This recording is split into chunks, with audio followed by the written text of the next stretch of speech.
Welcome back to another video. In this video today, I'll be showing you how to draft this two-color blazer with mesh. If it's something you're interested in, keep watching this video. Let's get right into it.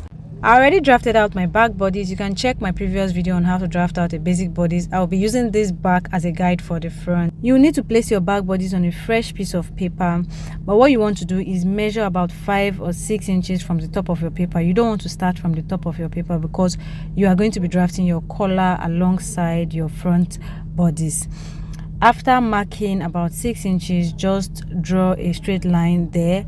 So this is going to be our starting point for drafting the front part, and you can just label it your top line. This is where all your measurement is going to be starting for this front part of your blazer. We're going to trace out the lines on our back pattern to this fresh piece of paper, but before you do that, you want to leave a space from the edge of your paper, just like you left from the upper part of your paper 6 inches. You can also do 6 or 5 inches. For this tutorial, I did 5 inches from the edge of my paper. I just marked 5 inches inwards, just like I did for the upper part. I used 6 inches from the top to the top line. That's where I marked as the top line. So now from the edge of the paper, mark 5 inches inwards, and then you use your straight ruler to just square up the line. You are drawing a straight line from your top line to the full length of this blazer. And for the full length of the blazer, I used 29 inches. You can decide which one to use. I wanted the blazer to be really long for my client, to be a bit below her hip. That's why I used 29 inches in total. So now I'm tracing out my chest line, my waistline, my hip line, as well as the full length of this blazer into the brand new paper, and then I'm just going to roll it out and draft out my front bodies from here. I hope this was understandable. If you have any questions, you can leave in the comment section and I'm going to answer all your questions. So now we have our chest line, our waistline, and our hip line. We also have the full length of this blazer, but I also need the bust point and the under bust, since we're drafting the front bodies and it has a mesh at the middle. So now the bust point for this pattern is going to be 10 inches and the under bust is 14 inches. That is what I'm marking. I'm just marking it on both sides, and then I'm going to use my ruler to rule out the lines. So this first line is going to be our bust line or bust point, and then the second line is going to be our under bust length. I hope you understand. Don't get confused. We're just drafting a basic front body. So on this top line, just like you do for your basic bodies, you're going to put your shoulder measurement. I have a shoulder measurement of 7. That's your shoulder divided by 2. You're going to put the same shoulder measurement on your chest line and then draw a straight line to meet these 2 points together. Then I'm going to do my neckline. I'm using 3 by 3 measurement for my neckline. After that, you use your deep curve to just give a perfect curve. Then you know your normal basic bodies, your shoulder is not straight, so I'm coming down from my top line by 1 inch and I'm connecting it to my neck point. And then next thing you want to work on is our dart. So the dart for this basic bodies is 7 inches. So 7 inches divided by 2 is 3 4 8, and I'm just marking that on my bust point, my under bust, my waist, and my hip. I'm going to draw a straight line down, and then I'm going to take my dart. So normally I would have done a dart of 1 inch, but because I want it to be a bit fitted, the jacket is fitted from the picture you can see, I'm going to be taking 6/8 on both sides instead of the normal 4/8. So after that, I'm going to mark 1 inch from my bust point and 4 inches above my hip length. So 1 inch from my bust point and 4 inches above my hip length, and then I'm going to connect these 4 points together to form my dart. You can decide to go lower for your hip line.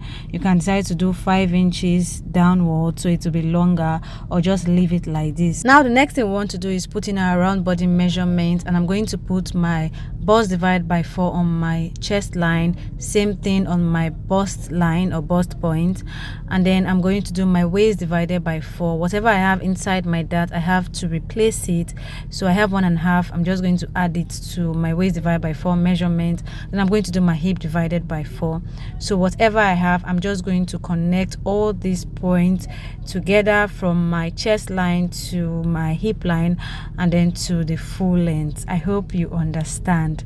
Now the next thing I want to do is draft out our armhole. Just take the midpoint of your armhole side and then come in by 1/2 inch and just meet these points together to form your armhole.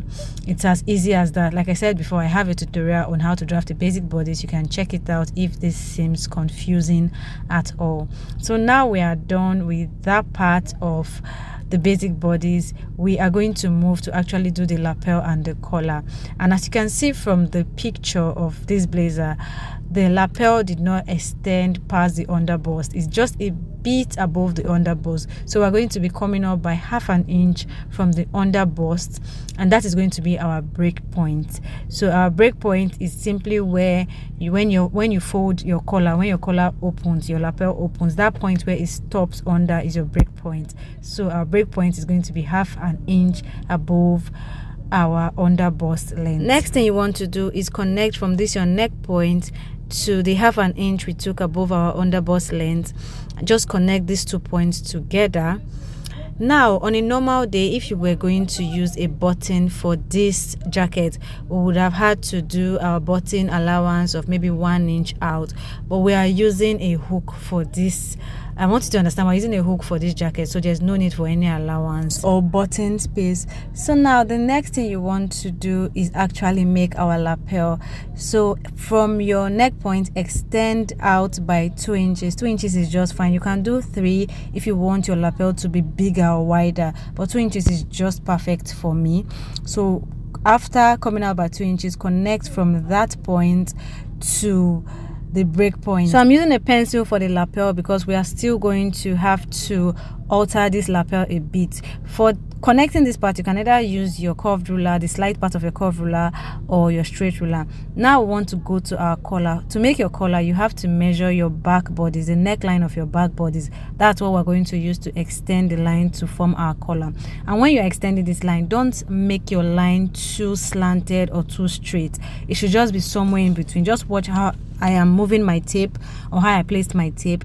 Measure, we had 3.5 for the neckline of the back. Measure 3.5 upwards, but make sure it is not straight and it is not too slanted, just the way I'm doing it. So after that, the next thing you want to do is still come back a bit so that your collar can be relaxed and sit well on your neck. Come back a bit by 0.4, that's 4/8. I came back by 0.4. Sorry, that's 3/8. I came back by 0.4 and just connected it, made sure the measurement was correct, and then connected it. You can just watch closely what I'm doing. If you have questions, don't hesitate to ask. So cancel out that former line. And here I made a mistake. I was supposed to measure from this new line now 4 inches. I'm using 4 inches as my collar. You can use 3 inches or 4 inches. I preferred 4 inches because it just gives me that perfect collar I want.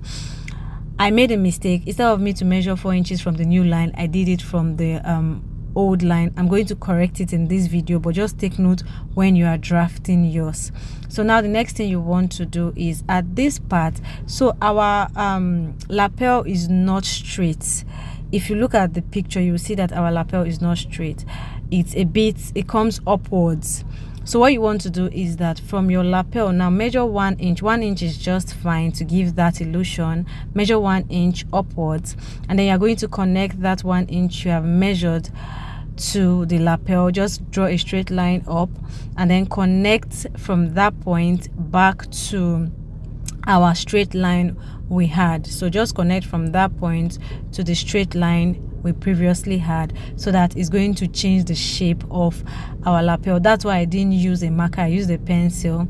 So now you see that our lapel has like, I would like to call it inverted, or it's kind of facing upwards. It's not the normal lapel shape you have. This is what your lapel should look like if you're trying to explore this particular design. Now the next thing we want to do is connect our collar.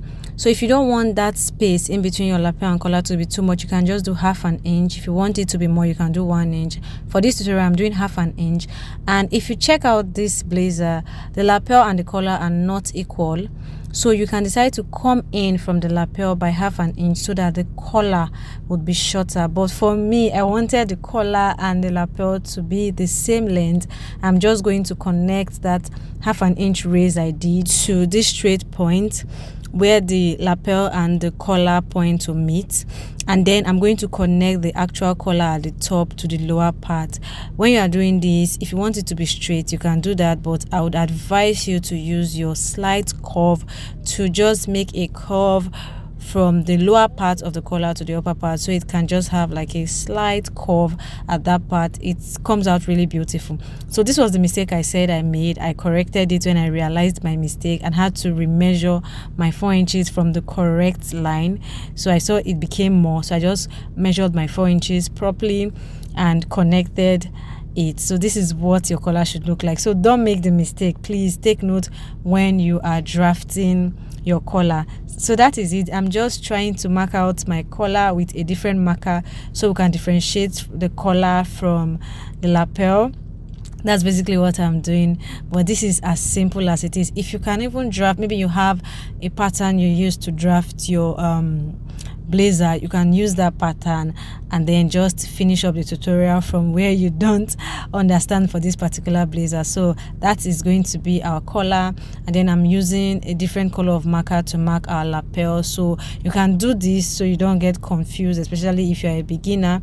So this is our lapel, and then I'm going to extend our dart line. To do this, I'll find the midpoint of our shoulder and then connect that point to the dart, and then use my curve to just make the bust part a bit fine and curved. Now from your under bust line to your waistline is going to be where your mesh would be. That's where your mesh is going to be, your under bust line to your waist length. Now you know our jacket has 2 colors, black and white, or whichever color you want to use. So I'm just going to label it so you don't get confused, and you should do the same for the parts that are going to be white. You know it is the part above the mesh is going to be white, and from the mesh and below is going to be black. Now the next thing I want to do is to raise our shoulder. If you look at the picture, where you see that the shoulder is not slanted, it has to have room for the shoulder pad to stay. So what you want to do is the exact shoulder pad you are using, measure your shoulder pad, how high your shoulder pad is. Whatever measurement you get on your shoulder pad, impute it on your shoulder pad to raise the original shoulder you had before. So for this I had about 0.6, so I'm raising my shoulder by 0.6 so it can accommodate my shoulder pad very well. When you are done, don't forget to cancel out the formal line so you don't get confused. And then I went back to marking. So SF is for my side front, CF is for my center front, so I don't get confused. I realized my camera wasn't recording, but I'm just going to show you what I did here. So the lower part of this blazer is not straight. What you're going to do is that at the lower part, that's where your full length is for this blazer, you are going to come in by ½ an inch. If you want to come in more, maybe 1, but ½ an inch is fine, and then connect that ½ an inch point to your waistline so that it can just give the kind of illusion that is on the blazer. So that place is a bit slanted, it's not just straight. Take note when you are drafting your pattern. So since we are going to be cutting out this pattern, I went ahead to just label the upper part and the lower part. So we are going to have so many pieces, including the middle part. You can do this so when you finish cutting, you don't get confused and you don't mix the pieces up. Just watch closely how I'm cutting it out, and cut it out exactly the way I'm doing, and you're not going to have any issue. Note that there is no allowance. No allowance have been added to this pattern. So whatever allowance you want to add, both joining allowance and your hemming allowance, whatever allowance you want to add, you're going to add it when you are drafting on your pattern. So what you need to do is just cut out. This is what it's going to look like. This is I'm just trying to make you envision what it's going to look like. So you can separate your collar, but once you separate it, make sure you notch the point where your collar and your lapel is going to meet, and do the same on your material, your fabric. And then we can cut out the dart area. So we're cutting out the dart area. After cutting out the dart area from the lower part to the upper part, you can also go ahead and cut out the mesh. So now that you see that this blazer is going to have a lot of pieces, so make sure you label your pieces the way you would understand, so that you're not going to join lapel to the lower part of your blazer. This is it. So this is our mesh, this is the side, front, center front, everything for the front part of this blazer. Now for the back part of this blazer, remember we raised the shoulder according to the way the shoulder pad was, we're going to do the same thing for the back, since the shoulder pad is going to fit into the front and back. So just like I did for the front, I measured the shoulder pad again, which gave me about 0.6. I raised the shoulder for the back by 0.6 after adding some paper to it. This is our new shoulder, so make sure you cancel out the old shoulder or cut it out so that you would not get confused or mix it up. Now the next thing we want to take care of is the back part of the pattern. So your back is not straight, it's a bit slanted. What you want to do is take in 1/2 inch at your waist area, connect that point to your chest line, and then connect it to your hip part. Now the 1/2 inch you took from that side, you have to replace it to the other side of this pattern so your waist measurement is correct. And that is all for your back pattern. You can cut out that part, and then just like the front, we extended the dart for the front, that's from the bust point. But before you do that, what you want to do is separate the white part from the black part. So now we already did that for the front, you're going to do it for the back. Just take the front piece that is already white that you've labeled and place it on the back piece, and then you just know the exact place to cut out as your white piece and your black piece. Then go ahead to do your dart that I talked about. Just extend the line from your chest line to the midpoint of your shoulder like we did for the front, and then you can smoothen up that part. Then just label it. This is our side back, our center back, and then label which part is going to be up and down. Of course our white is up and the black is down. I hope you understand everything. Ask questions if you don't understand. So that is it for this pattern. You can just cut it out. So I'm separating the white part from the black part, and then I'm cutting out the dart of this pattern. So at the end of the day, we're going to have 4 pieces for one part of the back and another 4 pieces for the other part of the back. So if you want to see how this blazer is made, you have to stay tuned and watch the next video I'm going to post. So this is it for this blazer. It's very simple. Like I said, if you know how to draft a normal blazer, you can use your method and just follow up the tutorial from wherever you don't understand. So this is what we have for our front and back. In the next video, I'm going to show you the easiest way to sew this particular blazer from this pattern. Thank you for staying to the end of this video. If you found it helpful, don't forget to give this video a big thumbs up, share this video, and subscribe. See you in my next video. Until then, keep winning.